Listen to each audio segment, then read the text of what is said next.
बिस्मिल्लाहिर्रहमानिर्रहीम। अस्सलामु अलैकुम दोस्तों, मेरा नाम मोहम्मद इरफान है and I am a CEO and founder of world wide consultant LLC Belarus आपसे मुखातिब हूँ। दोस्तों, आज का जो हमारा टॉपिक है वो है ट्रैवलिंग मेथडोलॉजीज़ के ऊपर। कि सबसे जो हमें इम्पोर्टेंट क्वेश्चन आ रहा होता है लोगों का, वो ये आ रहा होता है जी, इमिग्रेशन वाले तंग करते हैं, ठीक है, हमें चढ़ने नहीं देते या अगले एयरपोर्ट से हमें डिपोर्ट कर दिया जाता है, अगर ऐसा ना हो, ये ना हो जाए, वो ना हो जाए। काफ़ी मल्टीपल इस तरह के क्वेश्चन जो है वो आते रहते हैं। आज मैं इस टॉपिक पे आपसे बात करना चाहूँगा। बेसिकली जब भी आपने ट्रैवल करना है, बेसिक सिंपल चीज़ों का आपने ख्याल रखना है। फर्स्ट ऑफ ऑल, आपका जो लगेज है वो आप उतना रखें जितने दिन का आपका ट्रैवल है। मसलन आप जा रहे हैं 5 दिन के वीज़े के ऊपर, बैग आपने भरा हुआ है बड़ा 2 महीनों के कपड़ों का, तो वो डाउट कर दे जाती है चीज़ों को। ठीक है, मेरी बात समझ रहे हैं कि भाई ये 5 दिन के ऊपर जा रहा है, 2 महीनों का सूट तो साथ लेके जा रहा है, किधर जा रहा है? डेफिनेटली तुम्हारा वहाँ से वापस आने का प्लान नहीं है। तो लिहाजा 4-5 दिन का है, one hand carry is enough. ठीक है, तो अपना सामान उतना रखें जितने दिन का आपका ट्रैवल प्लान है, नंबर वन। दूसरी बात, आपके पास कंफर्म अगर विजिट वीज़ा है तो आपके पास कंफर्म रिटर्न टिकट होना चाहिए, पेड होटल बुकिंग होनी चाहिए, आपके पास हेल्थ इंश्योरेंस होनी चाहिए, आपका वीज़ा जेन्युइन होना चाहिए, पासपोर्ट जेन्युइन होना चाहिए। अब क्या होता है, जिनका पासपोर्ट पीसी है, लाइक अफगानियों ने पासपोर्ट बनाया था पाकिस्तान में आके, वो पकड़े जाते हैं। किसी का स्टिकर वीज़ा फेक लगा होता है, सेटिंग बेस के ऊपर वो कहते हैं जी इनकी चढ़ाई करवा देंगे, लेकिन एट दी एंड वो इमिग्रेशन में पकड़े जाते हैं। या फिर आप लोगों का रिटर्न टिकट नहीं होता, मसलन वन वे होता है, रिटर्न टिकट डमी डाला होता है, वो भी पकड़े जाते हैं। होटल बुकिंग पेड नहीं होती, उनको ऑप्शन मिल जाता है आपको उतारने का। ठीक है, अभी मेरे दो दोस्त आए थे मॉस्को से, तो उनके पास पेड होटल बुकिंग नहीं थी, जिसकी वजह से उन्होंने उनकी फ़्लाइट मिस करवा दी। तो बेसिकली इमिग्रेशन वालों को तो इससे कंसर्न नहीं है ना कि इस बंदे का 2 लाख का नुकसान हो रहा है, तो कम से कम हम इसको इखलाकी तौर पे जाने दें। डेफिनेटली जो जा रहा है वो कहीं ना कहीं तो होटल में रहेगा ही ना, कहीं ना कहीं तो वो ज़रूर रुकेगा, बाहर तो फुटपाथ पे तो नहीं ना सोएगा। लेकिन वो इस चीज़ को डिमांड करते हैं, तो लिहाजा passport original, visa original, confirm return ticket, आपका पेड होटल बुकिंग और आपकी हेल्थ इंश्योरेंस, प्लस आपको चाहिए होगा कोविड सर्टिफिकेट, जो कि ऑलमोस्ट हर बंदे के पास है। और एक जो नई तब्दीली हमारी की है कि अगर आप अपने साथ यूएस डॉलर लेके जा रहे हैं, 1,000 है, 2,000 है, तो वो अपने कस्टम वालों को उसका रिटर्न डिक्लेरेशन फॉर्म देना होगा कि जी मैं इतने डॉलर लेके जा रहा हूँ साथ, नो प्रॉब्लम। वो आपसे गिनती नहीं करेंगे, जस्ट आपने उसको फिल करके आप ऑनलाइन भी सबमिट कर सकते हैं और वहाँ पे एयरपोर्ट पर भी उनको दे सकते हैं। ये चीज़ें रखें। जितने दिन का ट्रैवल है उसका ट्रैवल प्लान आपके पास होना चाहिए।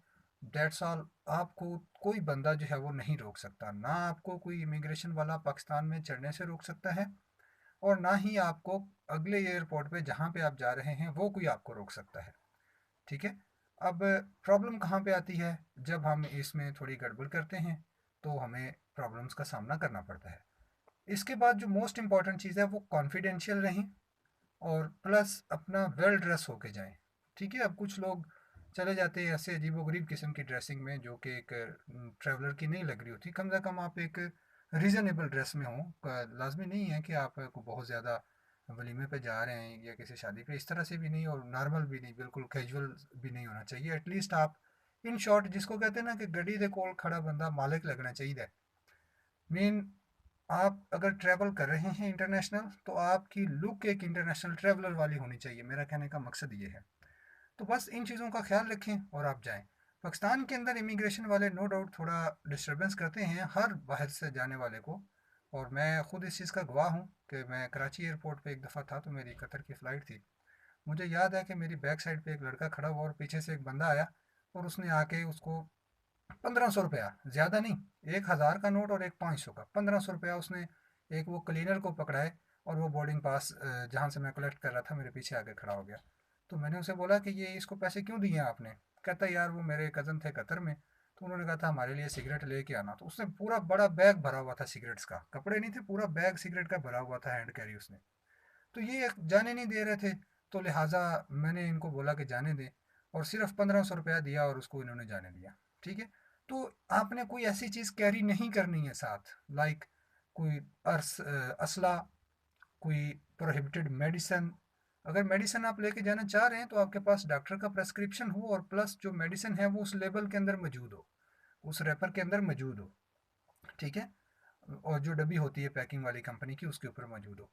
और प्लस आपके पास कोई असला नहीं होना चाहिए, कोई नस्वार, कोई शराब, कोई चर्स, कुछ इस तरह की ममनुआ आइटम्स, ठीक है, या ब्लैक मनी मीन $10,000 से ज़्यादा अमाउंट आप कैरी नहीं करें। अगर आप इन चीज़ों का ख्याल रखते हैं, आप लीगली तौर पे जा रहे हैं और लीगली आ रहे हैं, आपको किसी जगह पे हेजिटेट होने की, किसी जगह पे घबराने की, या किसी बंदे को कोई भी पैसे देने की ज़रूरत नहीं है एट ऑल। आप दुनिया के किसी भी एयरपोर्ट पे जाएंगे, आप अगर इन मेथडोलॉजीज का ख्याल रखेंगे तो डेफिनेटली वो आपको एंट्री भी देंगे, और आपको पाकिस्तान से जब आप चढ़ने लगेंगे तो भी कोई बंदा तंग नहीं करेगा, ठीक है। तो ये मोस्ट इंपॉर्टेंट चीज़ें थी जो मैंने ऑब्ज़र्व की।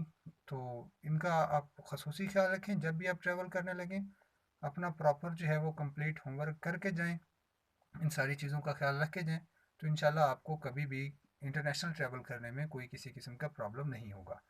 फर्दर आप अगर मुझसे कोई कंसल्टेंसी करना चाहते हैं तो हमारी कंपनी बेलारूस में मौजूद है। पाकिस्तान के भी तमाम बड़े शहरों में हमारे ऑफिस मौजूद हैं, लाहौर में, कराची में, पेशावर, इस्लामाबाद, रावलपिंडी। इस्लामाबाद ऑफिस में मैं खुद होता हूँ। अभी फ़िलहाल तो मैं मिन्स्क में हूँ। तो इंशाल्लाह 2 वीक्स के बाद मेरा पाकिस्तान आने का प्लान है, तो एनी टाइम आप हमारे पास आ सकते हैं। हमारे पास मुख्तलिफ प्रोजेक्ट्स हैं कंपनीज़ के, डिफरेंट कंट्रीज़ के। राइट नाउ जो है वो बेलारूस के अंदर इन्वेस्टमेंट के ऊपर हम काम कर रहे हैं।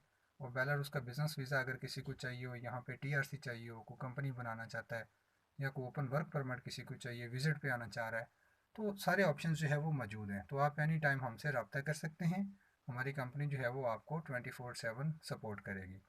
और एक छोटी सी बात मैं आपको बताना चाह रहा था कि मुझे काफ़ी लोग जो है वो इधर बेलारूस में रब्ता करते हैं, और अनफॉर्चुनेटली कि वो इलीगल होते हैं। मेरे भाई, आपने कोई भी इलीगल काम के लिए मुझे रब्ता नहीं करना।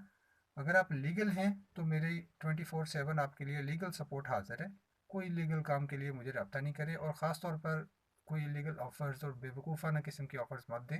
आपका बहुत शुक्रिया।